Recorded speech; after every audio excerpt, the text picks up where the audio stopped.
కరీంనగర్లో ఏప్రిల్ 28న ప్రజా సంఘాల ఆధ్వర్యంలో నిర్వహించే రైతు మహాగర్జన సమరభేరికి ఆహ్వానిస్తూ కరీంనగర్ ఎమ్మెల్యే గంగుల కమలాకర్ను ఆదివారం రోజున క్యాంపు కార్యాలయంలో కలిసి ఆహ్వాన పత్రం అందజేసిన రైతు ప్రజా సంఘాల సమైక్య జాతీయ అధ్యక్షుడు పోలాడి రామారావు. ఈ సందర్భంగా పోలాడి రామారావు మాట్లాడుతూ అన్నదాతలను నిర్లక్ష్యం చేస్తే ప్రభుత్వం మూల్యం చెల్లించక తప్పదని పాలకులను హెచ్చరించారు.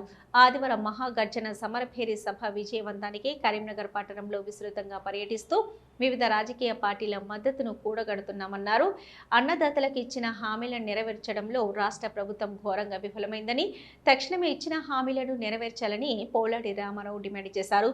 పార్టీలకు అతీతంగా పెద్ద సంఖ్యలో నాయకులతో పాటు ప్రజలు తరలివచ్చి సభను విజయవంతం చేయాలని కోరారు. కార్యక్రమంలో నగర బీఆర్ఎస్ అధ్యక్షులు చల్లా హరిశంకర్తో పాటు మండల సర్పంచ్ల ఫోరం అధ్యక్షుడు ఆంజనేయులు, రైతు సంఘం నాయకులు మంద రాజమల్లు, నాయకులు గాదే శ్రీనివాస్, పలువురు రైతు సంఘం నాయకులు తదితరులు పాల్గొన్నారు.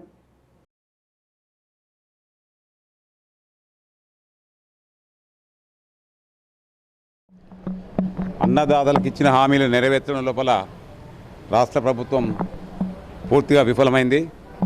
ముఖ్యంగా కౌలు రైతులకు ఎన్నికల మేనిఫెస్టో ఇచ్చిన ప్రకారంగా అసలు బడ్జెట్లో ఊసే ఎత్తలేదు.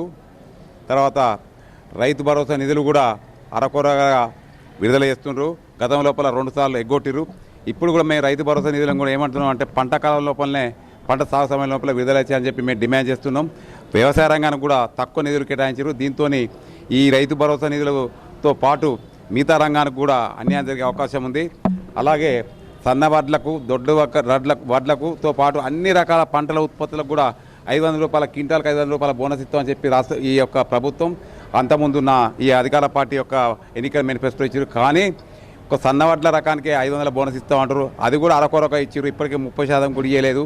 అది కూడా ఏంటంటే మేము పంట కాలం లోపలనే ఏదైతే ఈ పంట మన కోతకు వచ్చినప్పుడు ఏదైతే వరిధాన్యం కొనుగోలు చేస్తారో అన్ని రకాల ధాన్యాలు కొనుగోలు చేస్తారో అప్పుడే సన్న రకం, వడ్ల రకం, దొడ్డు రకంతో పాటు అన్ని రకాల పంటల ఉత్పత్తులకు క్వింటాల్కు 500 బోనస్ ఈ పంట ధాన్యంతో పాటు బోనస్ డబ్బులు కూడా వేయాలని చెప్పి మేము ప్రభుత్వాన్ని డిమాండ్ చేస్తున్నాం.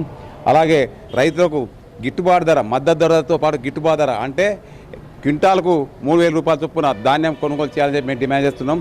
తర్వాత వ్యవసాయ రంగాన్ని కూడా అనుసంధానం చేసి రైతులకు మేలు చేయాలని చెప్పి మేము చూస్తున్నాం.